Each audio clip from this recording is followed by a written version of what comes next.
We are almost out of the international dead zone, but we are still on the road. We are on the road to glory. We had all but 2 MLS clubs in action this game week, as it was essentially a full slate of action. And for me, I was attacking this with 3 in-season teams, 3 classic teams at Rare, and starting to slither in a little bit of limited action off the back of that. If you caught the content on the channel last week, you'll see there's a bit of a theme going around with how I've been attacking in-season over, the European calendar, as well as now as we're moving into the MLS one. In the video today, you'll see that we are, we're on the road to glory still. We are making progress. We're definitely on the right path. We're getting a lot of soft results here without getting any actual cards, cash, and essence and all that stuff actually being delivered. But there's a lot of good stuff going on in here, a lot of good strategy points to pick up on, and maybe we develop the strategy, maybe we develop the roster that we've got ahead of the next weekend game week. At any point in the video today, if you do laugh, you learn, you like something or whatever, please do like and subscribe to the channel for more content like this, and get into the comment section in this one and let me know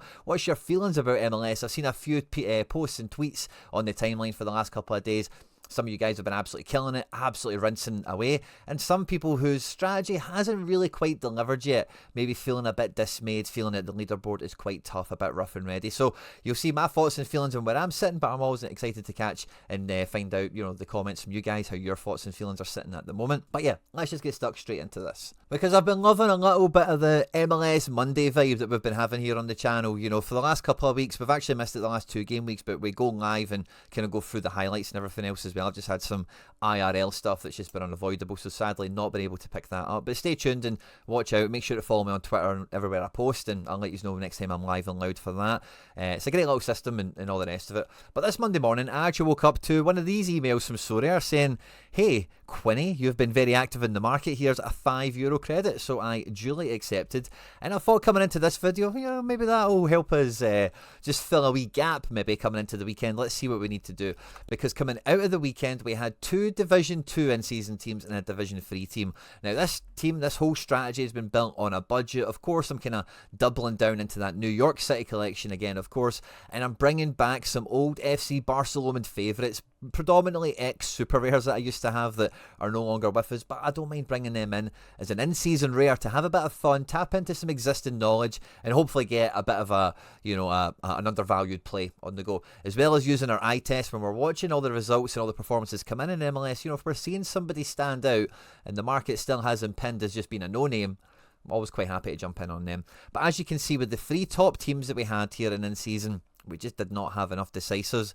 As we scroll through the teams, you'll see that we actually had some good enough scores to come out in a big way. Now, the full focus and attention is always on the 5 in-season team, because that's where we're aiming for hot streaks. This is like the 4th match day now, or the 3rd, where we've had the 3s in charge here, and we've been able to try and go after that. Again, sadly, it's close but no cigar. We finished on 300 points rather than the 385 that's required at Rare. So 85 points away seems like a fair wee bit, but a big part of Sorare is having the players that can deliver the scores, and then the most difficult part is nailing the combination.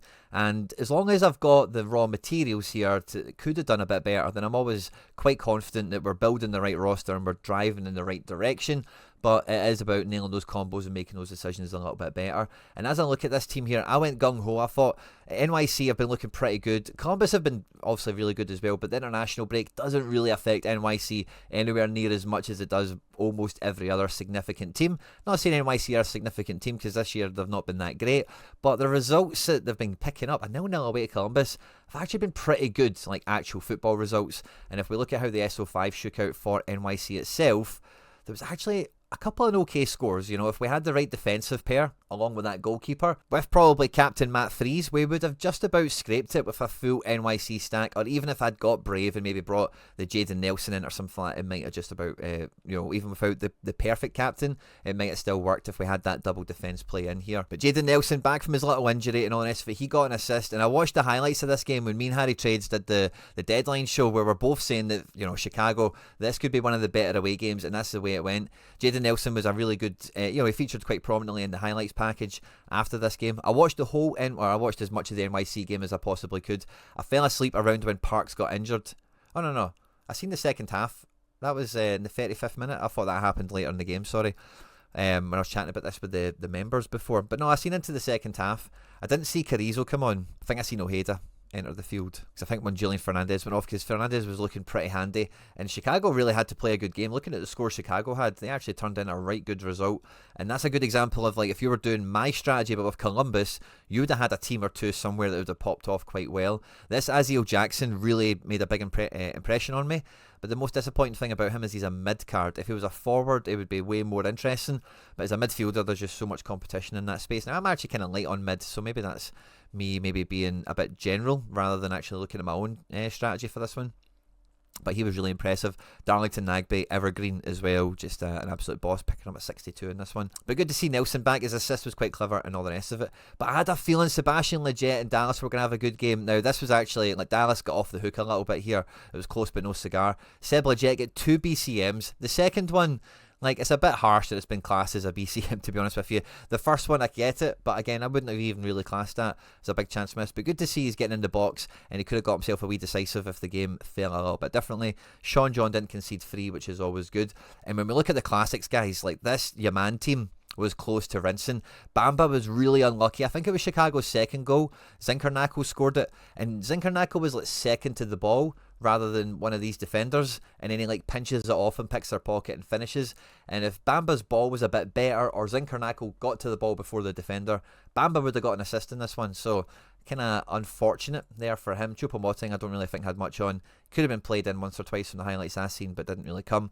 Double decisive, 2 goals for Forsberg. Yaman, high AA as always, and when he does clutch in with that wee decisive, he's just an absolute fiend, an absolute boss. And the other classic teams in Division 2 and Division 3 didn't really do much. We've got no promotions across all of them, but as you can see, my double defence play went into in-season limited with that classic Mat 3s, that kind of mirror image of the Celtic strategy that we've been doing, now finding itself into the New York strategy in the MLS competition.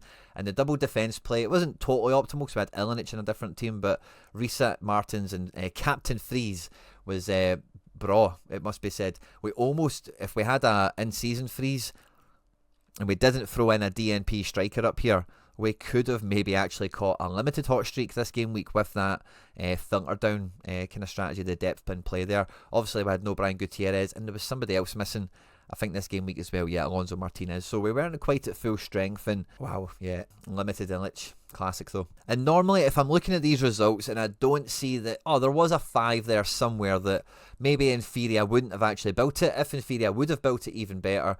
But as long as there's a 5 there, I'm always confident that, you know, I'm picking the right players, I'm following the right clubs, and I just need to nail in those combinations. And these divisions at the moment, 485 competitors in Division 2, 404 in Division 3. I should be doing a little bit better, and I think if I did have like my perfect best team nailed out, then I will be doing better quite quickly. And when you're working on a budget, it's going to be a while before you can expect to have that like kind of set and nailed and guaranteed on Team 1. And then subsequently the trickle down effect into Team 2 and 3 kind of follows on thereafter. I feel we're quite close to having like a really strong, consistent Team 1 set up, but I've been quite torn and twisted on some selection issues over the last couple of game weeks down to the fixtures that we've had. But I think with the fixtures coming up, that might ease itself out in season and in classic. There was no MLS specialist or anything like that this coming game week. It is just anti-stack 270, which is actually quite an interesting little competition in and itself. If we look at it at rare, all in season, max 1 from the same team. It is a cap 270. And it's got a nice cash prize pot in it. There's some credits up for grabs as well, and that could be an interesting one. I'm probably going to try and focus European cards into that, because I think like Cap 270 maybe favours some of the Europeans I've got. And with MLS, like, it is quite a siloed strategy. You know, I've called it incestual at times even, you know, but the cards I've got are for the MLS comp. And if other people want to try and slide out MLS cards into these competitions, then I'm happy to let them charge on and allow me to focus in a little bit more. As you can see, the prize pool in this is nowhere near what it is in the anti-stack, but like you just seen, there's 500 entrants in this week. Last week we seen 485, so there's a wee bit of an increase there. Maybe with some goalkeepers coming back from international duty, that sort of thing. But the real goal here is not just to try and bag something on a budget in Division 2, but it's thereafter and living in Division 1, activating hot streaks and trying to really like get the strategy going. And, the one thing I love about Sorare when it comes to the lineup building is going through that mental exercise of really like how much do I believe in these guys and how good is the fixture that's coming up. Now, Matt Freese is my number one in-season goalkeeper, of course, because he's the only one I've got. Away to Atlanta United is not going to be a game I expect a clean sheet in, but Atlanta United will test NYC, no two ways about it. Because I would say form-wise right now, NYC are probably in a better spot, and form is one of those intangibles that NMLS I think has a bit of an impact. Less international travel to be suffered, of course, and over the last week for NYC, so they come into this game a little bit fresher. It is a game on the road for them, but looking at the last, 5 games, NYC away to Atlanta United, no team has scored more than 2, and NYC have only lost 1 in the last 5 on their journeys here to Atlanta. But some of those games included current Atlanta United manager Ronnie Dyla, so there is an interesting little dimension that's going on here. So and when it comes to the goalkeeper, we don't have much of a choice, but I'm rather optimistic that if he can keep it to 2 or less, Freese will still rock in a really good score. He's a penalty save guy as well, so there's always that random potential for a DA to come. Now, when it comes to defence, I've actually got a bit of a headache because I think Kessler at home to Austin could be another 80 game, or a high 60 at least anyway, off of pure 80 if he didn't catch his own little decisive. Gutman was ill last week. So with that now probably not being an issue, the international players coming back in for Chicago as well, and they're at home to Montreal, he could be in a really good spot this game week. And the NYC guys, I've underestimated them at my peril, I suppose, last game week. Do I do that again? Probably not. I think I would keep with the Kessler because I think at home to Austin is such a plum fixture. Similar to Legit. Now, I can see he's not been scoring well, but Dallas are doing not too bad for my money, and having seen Legit, he's very much an important part of the team. He would be a really okay pick.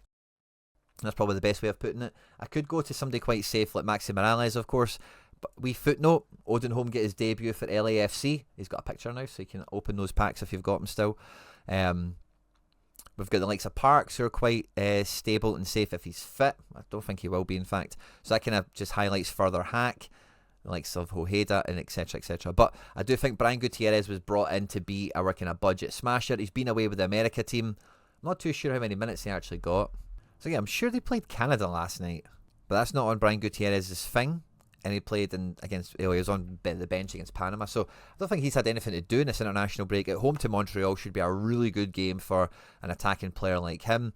Jaden Nelson away to Toronto. After getting that assist game week, all those international players coming back as well. Vancouver still top despite losing to Chicago at the weekend here. Toronto, again, we've seen them lose to the Red Bulls. Not a good result, obviously, but they're not getting quite as battered.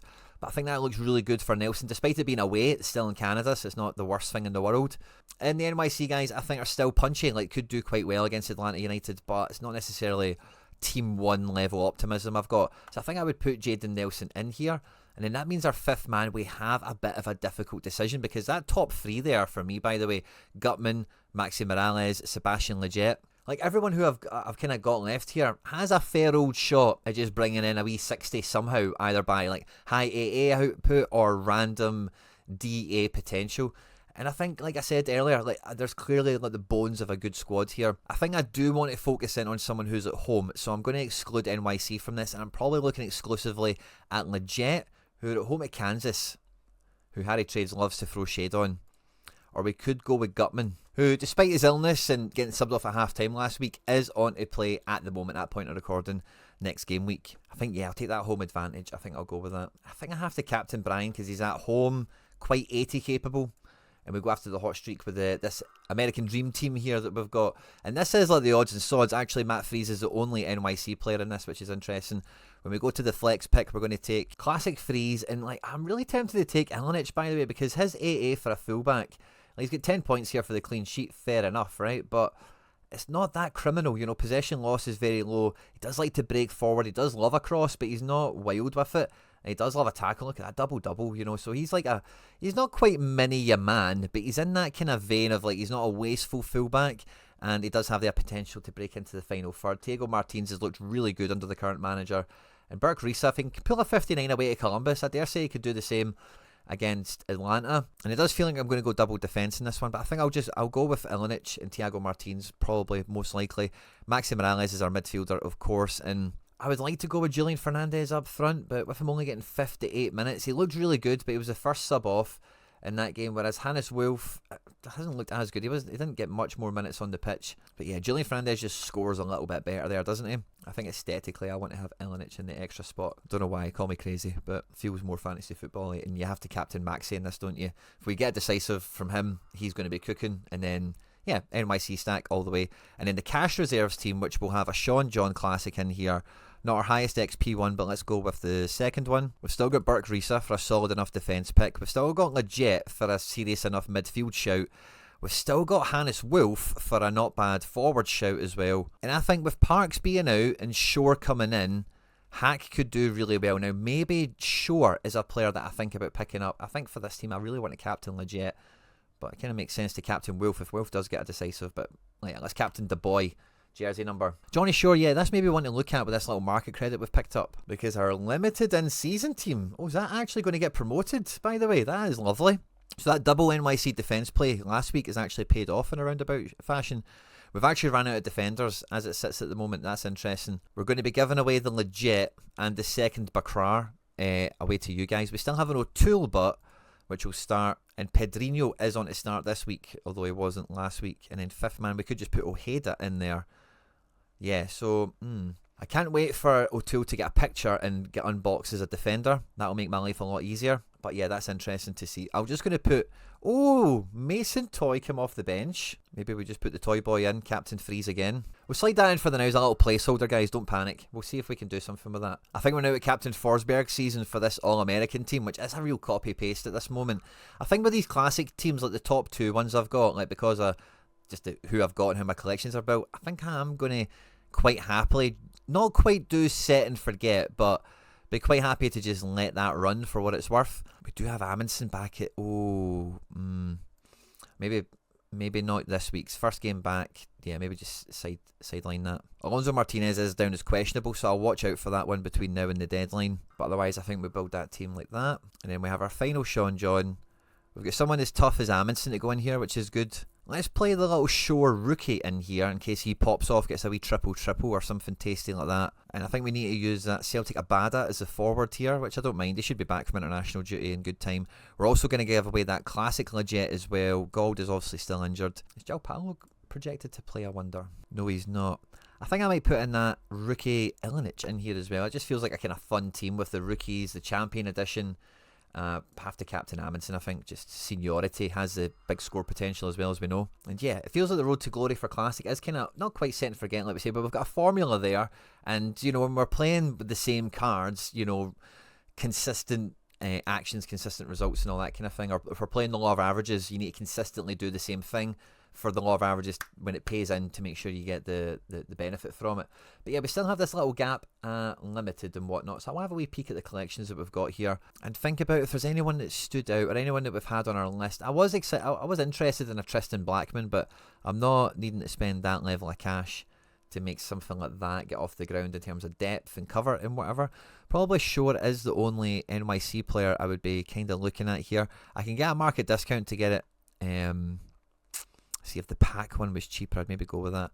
I'm not desperate for that card, so that's just something to look at and slide past. Now, I was actually interested to check this Dallas collection for an Urugide, but he's not actually got a card here, I don't think, unless he's listed at the top of the page for some reason.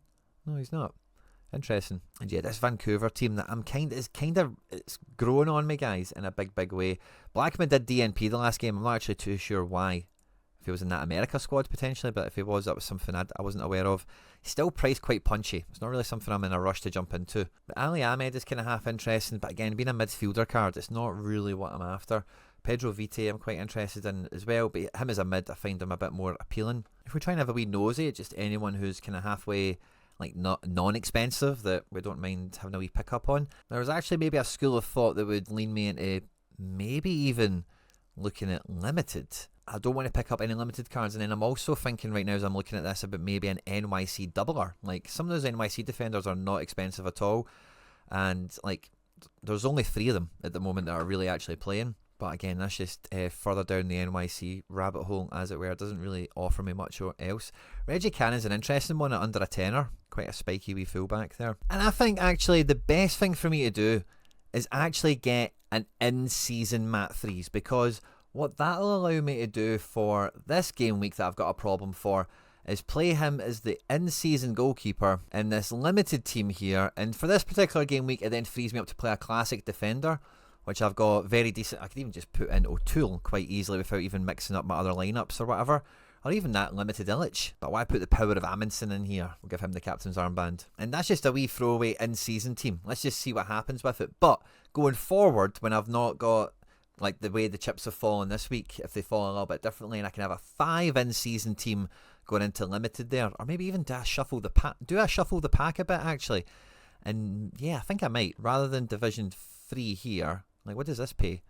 Top 50, top 10 really is where cash is. And at limited, this is D3. I'll be in D2 next week. I can't see that without actually being in it, can I? It can't be better. Yeah, maybe it is better than D3. Oh, can I look at it? I can look at it down here. Of course I can. 300 top spot, and it pays to the top 200. Whereas rare D3, top 10, pays 250. So yeah, I think I want to delete that team. Let's delete this D3 as well. We'll come back to that in a second. Let's just delete this for keeping things smooth. But yeah, we go freeze. We go full in season. Show who's available only. And yeah, Risa, Legit, Wolf. Into this team. This feels a bit better, doesn't it, maybe? Or at limited, do they get snowed under a bit more? Is maybe what the fear is around them. But no, I'm gonna go for that this week. I'm tempted to actually slide O'Toole in here in case he get a wee cheeky decisive, but I'm gonna go for triple capable Hackman. And I'm probably going to revert to plan A on this, and that's Captain Freeze. Now I'm gonna go Captain Legit. I can't not give it to that special card. So that's a wee bit of a mild experiment. Limited over the bottom rare team here for the depth, the budget kind of strategy as it were. And if we go back to this, what are we left to play with? We've got Sean John. And then we need to go full in season. Yeah, so for this like D3 thing, let's just put that Mason Toy in with O'Toole, Ojeda, Pedrinho. I'm now actually a bit worried that this Pedrinho is maybe being a wee bit undersold. But yeah, let's just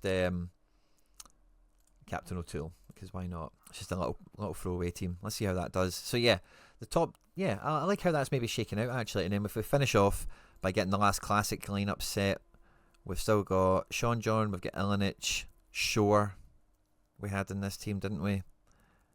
And then we went for Abada over Bakrar. I think I would just stick with that again. And why is Amundsen here? I thought we just picked Amundsen. Let's pick O'Toole, double defence. Love this. Captain Illich. It's a fun wee team. I need to change the names of them, but yeah, that limited team didn't seem to take. Oh no, wait. I'm a tube. So I will drop O'Toole for Amundsen, Captain Big Multi.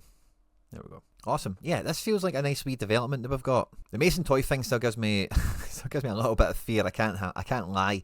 But we are going double defence in the top 2 teams, and I don't think that's going to be as common a strategy as it maybe looks to be like on this game week certainly. And I think yeah, once we've got, it makes me think, do I maybe gerrymander it a bit? No, I can't touch this double defence. And then this one here, nah, I can't do it. I can't break the patterns to make it better. I can't do it. There is no other forward option for that. If I take Wolf out of there and put him somewhere, if I'm then forcing the issue, it's the mids. And yeah, without knowing Ojeda's going to play, O'Toole's not that great a scorer. It's hard to move any of them around to then dislodge a defender to then take Mason Toy out of the equation. If he's came off the bench in one game, I'm hoping he comes off the bench in the next. And if he just pulls in a wee 35 in Division 3, if the rest of them ripped, then I'm probably not going to get too. As long as he gets promoted, that's the only thing it needs to do for me, really, isn't it? And yeah, I'm quite happy with how the rest of this is kind of just about shaking out. And right as I was about to end the video, I thought, why not just shake it around and see how it would look, right? And basically the premise for this is I thought Legit and Thiago Martins are probably kind of similar enough scorers, and maybe Legit's a wee bit more likely to get a safe 60 out of performance and whatever. I'll keep Illich in there as a full back because he's that kind of spiky potential, and then the rest of the team still makes sense as is. That then freed up a Martins. As you can see, this team's already changed quite a lot. But we then put the Martins into this team with Hack and Wolf and Ojeda. And O'Toole was a bit of a dice throw, but I thought O'Toole's the most likely to start, and it's kind of like another double defence play. It's actually a very mild team here. It's not got much projection on like actually ripping, but it is like an outside shot. And it's that, and then, actually, as I'm looking at it, maybe I take Pedrinho as well. Yeah, I think I will. Because if I take Pedrinho over O'Toole, Hack's going to be fine. And yeah, this is the way to do it. Hack into midfield and then double forward with Pedrinho and Wolf into this is just a better formation, a better strategy. And I'm going to go with Captain Wolf on this one, because I'm hoping he can bring in the decisives. And then that's hot streak capable, D2 limited. That feels a lot nicer, actually. I think we've cracked it here. The top two teams are fine, and in this final team here, Bakrar's going to start, maybe, probably not, probably comes from the bench. Same as Ojeda, but this is a nice wee, yeah, I think this is actually the way to crack it. And then the fifth man has to be O'Toole. Lovely. And we'll captain Risa. Give the guys props. That's the sweet spot. I think we've just about nailed that. Now, we did do a secret little giveaway on the channel recently. I did kind of allude to it in the video with the in-season Legit. That's not the jersey mint. The classic Legit I picked up recently, and the latest Bakrar that I bought just to play last game week for £7. They only brought in a ferry. It was hardly worth it at all. But we're going to give those free cards away. It won't be in this video. It will be on the next Sorare video that we cover here on the channel. In this video, I just want to see your comments, your thoughts and feelings on MLS, the Road to Glory strategy I'm running, maybe your own Road to Glory. How's it going so far? What are you missing? What's working for you? All that good stuff as well. Of course, guys, on screen and now some other stuff that I've made that YouTube thinks you might enjoy. Don't forget to like and subscribe for more content like this as well, guys. Stay out of trouble, and I will catch you on the next one. Take care. Bye-bye.